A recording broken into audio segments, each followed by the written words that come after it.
Boom. This is Performance Media episode 22, where we're going to talk about getting customers to take action at scale using everything paid media for direct to consumer brands. We have a bunch of topics that we posted on LinkedIn and Twitter this week. So Austin, which topic do you want to start with? Let's start with seasonal stuff.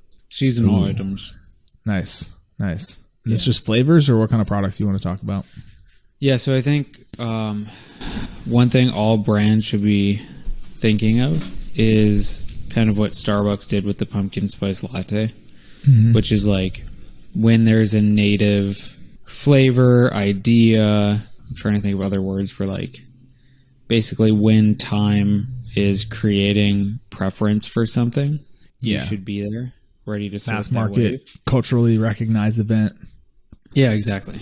So Starbucks did it super well with the pumpkin spice latte, but we've been running a few products that are seasonal for fall, winter, and it's just destroying. I mean, click the rate destroys, the color scheme destroys, the conversions destroy. And so I think like all brands really should be thinking about like how can they more effectively utilize these seasons or at least periods of time to improve, one, the want from customers, but two, like enter essentially a new pool of customers because, these are people who look for X flavor or X item during X time that are now pulled in your brand, and every year they got to repurchase when you have that thing available for X amount of time. And you could make it so, yes, if it's super popular and people want to keep buying it, now you have an evergreen type product. But even if you don't do that, now you have something that you can every year consistently relaunch and know people are going to go crazy for it.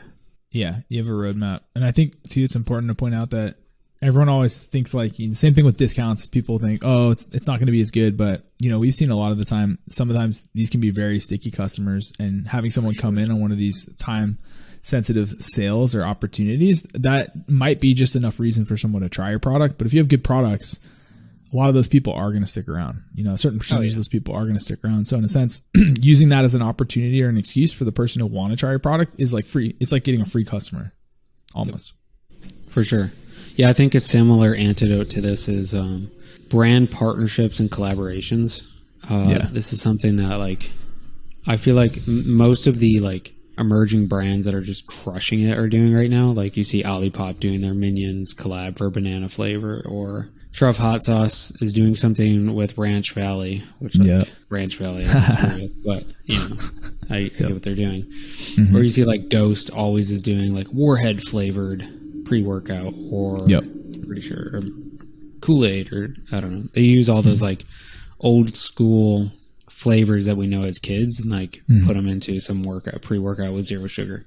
I think that is like one of the easiest ways to again gain a whole new pool of customers for a limited release product that basically introduces them to your brand, and to take pre-existing customers and like pull on some emotional sentiment from like when they're a child or another brand they love.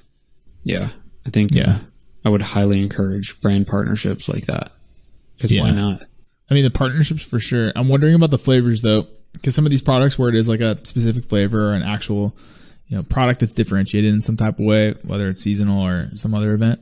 What do people do with these products if it's something like that, like a specific flavor? Are they using these later outside of the time for whatever event is taking place, or is this like a one-time use for a product over just a season? I mean, it depends. Like what we're using, it was launched during a perfect season for the flavor, but it isn't necessarily a short duration limited release flavor. Granted, I mean, if you just look at most popular brands in the past, they always do stuff like this. Like, I mean, I hate to say all these big brands, but like McDonald's did their McRibs and then they get rid of it and then it comes back and people are like, oh my God, McRibs are back. Like, cool, I have to go get it. And then Mountain Dew does their Baja Blast and you can only get it at Taco Bell. And then once in a while they'll release it somewhere else. It's like this limited release. I can only get this at X date, or I better load up now. Even Siete Chips does their churro flavor during the fall. Breweries do this all the time too, where it's like they'll have a discount or just like they'll stock a larger number of retailers with like a seasonal a seasonal brew, but it's like they'll still offer it the rest of the year. It's just they may not offer it at the same volume or at the same price. Exactly. Yeah, a lot of options. again, I just think it's so important to stress that certain percentage of these customers that might come in on trying a seasonal product to try it, they're going to stick around. So that's why we think it's important, not just to get short-term spike in revenue. Yeah, exactly. It's just another entry point to your brand. If you actually sell good products, you should be able to keep them there. Yeah. Yeah. I feel like this is a good segue to the cash multiplier, because looking at the cohorts of users that come in during these seasonal sales is really similar to looking at cohorts of users that come in purchasing different products. For sure. I'm going to jump into it. If you want to dive into it. Okay, so this idea about cash multiplier came up because it's a 2-part article that I'm doing. I wrote an article breaking down how you can calculate ROAS for your business, return on ad spend, just taking into account product costs. So some of the costs that we're taking into account, just so people have context, are the product costs, which includes everything: cost of goods, merchant account fee, credit card processing fee, fulfillment fee, shipping fee, and then the fulfillment fee takes into account picking and packaging, and then of course tax on the checkout. So it's your total checkout value. We're looking at including tax against all those costs, and then what's left over to spend on your customer acquisition. And then we also took into account an agency fee. So if you're having your spend managed, and we wrote up a little article with all these costs. And basically the reason we did this was to show people that usually they're not near as profitable as they would hope on their day one purchases. And it was more to make the point that people have to come up with an alternative way to judge the performance of their ads or any type of customer acquisition effort than just looking at their day one return on spend on that effort, whether it's you're judging it somehow for organic or regular paid ads or anything like that. And this is leading us to, looking at lifetime value over customer acquisition costs on a per channel basis, but more importantly, what we're terming cash multiplier. And this is a pretty widely used term. I was pulling this directly from actually Taylor Holiday of Common Thread Collective. He talks about this as a cash multiplier, but it's just looking at your LTV in a specific time frame for a specific group of products or individual products. So for this example, we're just going to use the 60-day LTV for customers that are coming into your business for the first time, a first time purchase for a specific product, and looking at that as a cohort of users month over month, and looking at the 60-day LTV for someone that comes in on those products. And the reason this is important to start to do for your highest volume products for any multi-SKU direct-to-consumer e-commerce business is so that you can see if there's an opportunity that you're missing when you're hyper-focused on that day one return on ad spend. Because what normally will happen is there will be products where the 60 or 90-day LTV is drastically, the picture in terms of return on ad spend is drastically different when you look at that 60 to 90-day LTV versus just looking at your one-day return on ad spend, or if you want to just look at your one-day lifetime value of the customer versus all those costs. Either way, it's a huge deal, and especially if you're paying an agency, you kind of already, I would almost say this is a good litmus test for if you're ready to use an agency, if you already have your highest volume products that you're tracking on that 60 to 90-day LTV basis versus just looking at your return on ad spend and ad manager. So that was a ton of words. Austin, I know you're using this like in the trenches more than anyone else on our team, working with companies that are tracking this. Like, how do you see this being applied? Yeah, I think it's for brands that want to scale. If you don't want to scale, I get it. You're not going to use this. And two, you really have to understand your cash flow. This is not something you can do and like true product lifetime value and be tracking it month over month to really understand what's going on.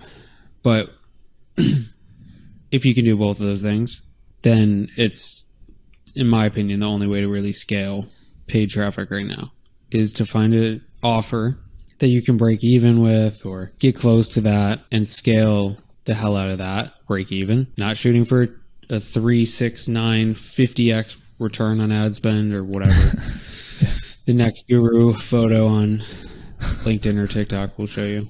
And you just go for, can I profitably acquire customers on day one or at least break even? So I know that on day 30, 60, 90 that we are profitable. And then how much can I scale doing that without having the business need to borrow cash or put it themselves in a hole on a prospective LTV. It should be a actual LTV. You should know with certainty with thousands of customers that this is the average lifetime value over 30, 60, 90 days.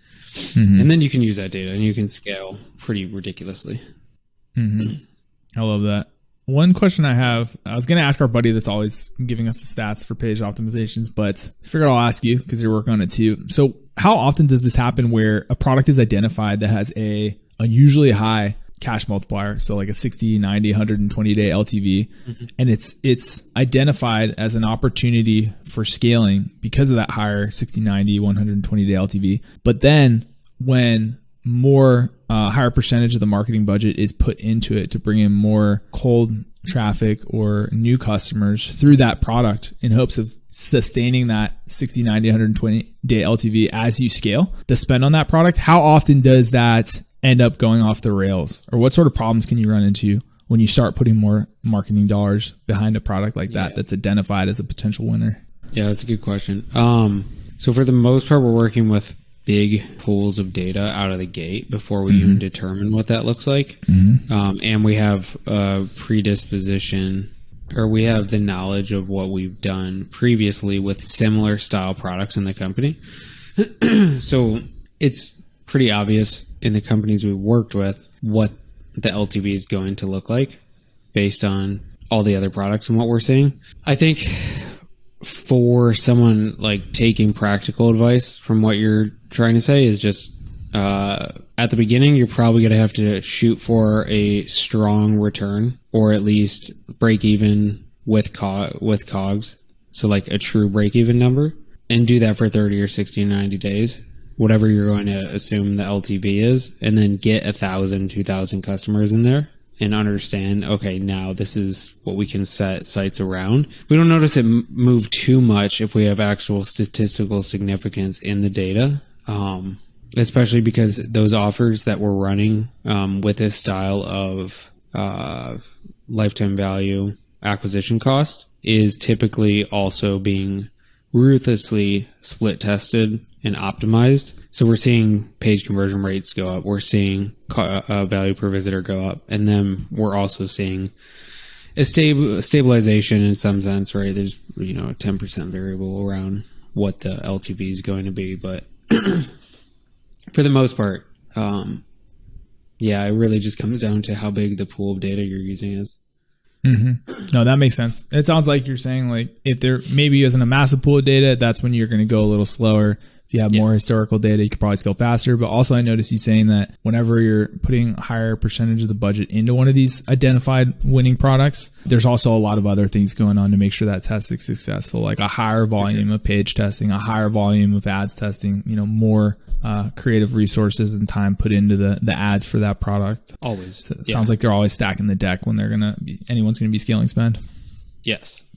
You have to. Yeah. I love it. Yeah, I'm excited. I got the second post for this coming out today. Cool. So I know we wanted to go over super influencers. Yeah.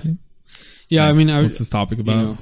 We're just harping on our one of our things that we always harp on, which is our theme. Yeah. Like yet again, another case study in the last week of a brand marketing as a brand for their product, and then of course we come on. Helped them onboard a influencer with 1.5 million followers that is directly in their niche. Run one dark post. Well, actually, it's not a dark post. He posted 2-speed. We're running the post, a branded whitelisted post, and immediately doubled spend with half the CPA immediately. Within the first 3 days during Black Friday, Cyber Monday for a product that's not doing a Black Friday, Cyber Monday sale, mind you. So, in the article, I kind of dropped, a few super influencers for the health and wellness space. Ben Greenfield, JP Sears, we see him in a lot of stuff, and Luke Story. Yeah. And then went into a few brands that we're seeing that actually use influencers correctly. Goalie Gummies, Athletic Greens, Organifi does this with a bunch of different influencers, not necessarily the whitelisted posting, but they use a ton. Same with Bioptimizers. There's a ton of brands, but Botanic Tonics you listed in there too. Yeah, Botanic Tonics as well. And I think this is like legitimately the silver bullet. And like typically I hate like magic bullets. Yeah, I think it's stupid. But for time memoriam, like literally since marketing started, it was like, can we get a famous person in an ad? And then people thought they could do little marketing tactics to get around that and like game the algorithm. And now it's returning back to, hey, maybe you need someone who's in the niche, who's credible and can endorse your product. And if you do that, like you're pretty much immediately successful. Not only product endorsements. Who would ever thought? Yeah, exactly. I mean, it's pretty simple. Yeah. But it's something that a lot of people still are not thinking about. So like, I'm just going to harp on this forever. It's like either have those 3 to 5 super influencers within your brand that you can market for and about, or sign a partner up to your business because you know they convert. They've got a great following. They'll promote and be a true fan of the product. And you'll have an unlimited ability to market from a human to other humans about your product. Yeah. Like there's no way around that. 100%. Yeah. It's like if you're banging your head against the wall figuring out how to sell your product to your consumer, you should spend some time banging your head against the wall figuring out how you can sell the opportunity to an influencer or someone that's going to promote the product. Just think of it like a B2B sales process. Like try to figure out how you can sell this person on the opportunity, why they'd want to. It's crazy that it's not more focused on that. It's such a huge like piece of leverage. It's wild. It's the number one lever.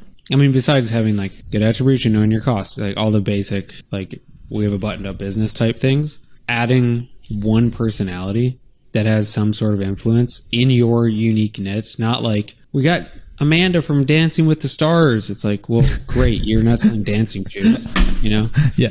Yeah. But if you have one person who is like the targeted niche is your niche and you can market as them, game over. It's that easy. You're literally just renting trust. If you're not doing it, you're literally losing money. Yeah. Yeah. Scan your customer list. Look who's using your products. Yep. Yeah. I love that you made the point too. This only applies to like businesses that have all the basics in place. If you don't have the basics, that's step one, obviously. Yeah. If you need to know what the basics are, just look at all our posts on third-party tracking, post-purchase surveys, like creative variation, testing, cadence. Like, yeah. If you don't know your costs, and then you're paying 25% to an affiliate and giving a 25% off discount and yada, yada, you're probably negative money. So negative money is not good.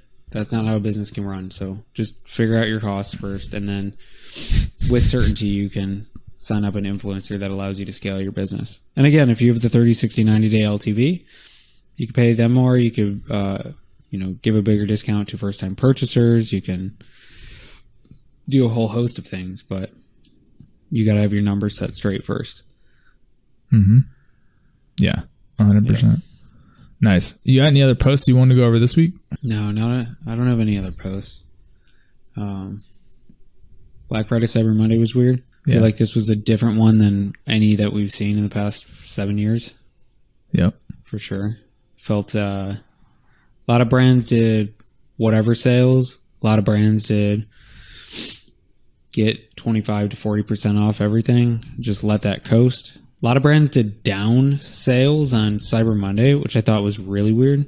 Like, hey, it was 20% off yesterday. Now it's 15%. Like, that didn't make any sense to me. Huh. Okay. And I think offers were taken way less. Shopify shows that this was the biggest Black Friday Cyber Monday ever. But if you take all storefronts that now exist on Shopify and you just do like a little basic math, I mean, stores didn't make as much. It's way more Shopify stores this year. Yeah. Yeah. So, I'd be curious to see if they're talking about like total volume, which would totally make sense versus like store specific volume or percent discounts. Cause I don't know. I did see a lot of discounts, but I just don't feel like I saw as many ads blasted at me as I normally do. Maybe that was just cause like I'm biased towards some of the brands we had that didn't want to do massive campaigns this year, but I felt like I didn't see as much. Yeah, I didn't see as much. I mean, I got tons of emails. A lot of brands did real stupid shit, like get a free hat. No one wants your hat. No one wants your hat. That's true, though. It's just especially like you're not a clothing company and you're giving a free hat. Yeah. You know? Yeah. I think Yoga or Lulu or someone did the free hat thing. Spend $1,000 and get a free hat. Who did you see that was good? What was the best brand you saw this year? I mean, some of the stuff I bought some Ridge. I bought a Ridge wallet. I got to get one of those. Looks so good. It was like 30 or 40% off. I don't remember. But that was a good sale. I got a feeling they murdered. I bought some Qualia, a bunch of their different stuff. Or Neurohacker. Yep.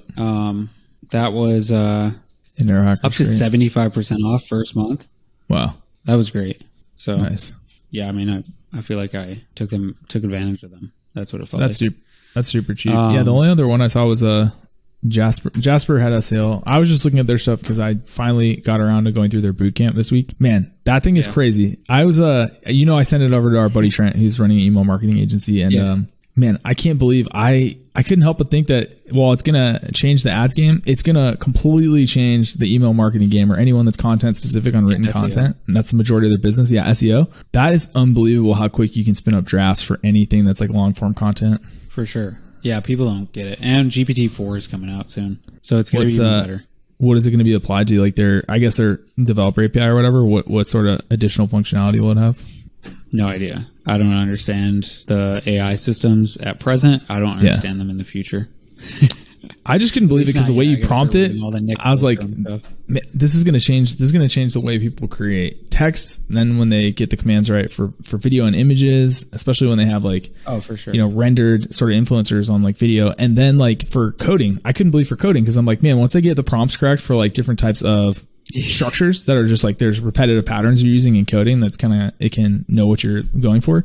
I was like, man, working with machines like this is going to just be insane. If this is already this good, I was like, I can't believe what work's going to look like in like a year. Yeah. Wow. That's wild. I bought one of the Oura rings too, but that sale was BS. It was just $50. Was that a Black Friday sale? $50 off. That's like nothing. A $400 ring, like yay, $50 off. I mean, I hate little sales like that. Yeah. Bought some peptides for like 50% off. Start injecting yourself with the insulin needle. Yep, exactly. I was a little nervous, but it's cool. I mean, you did the NAD yet? Yeah, that's what I did this morning. How was it? Oh, it was good. I didn't really like feel the gut turning sensation, so that was good. We'll see what happens. Buy optimizers. Theirs was like 25 or 30% off. Looked like they did well. Nice. Symbiotica, again, 25 or 30% off. I think it was 25. Probably did well. I gotta get their magnesium again. Anyone who went up to like 30% probably crushed it if they have a good user base. Yeah. But yeah, if you just did 15% off. $50 off. $50 off. I'm not buying no 15% off sales.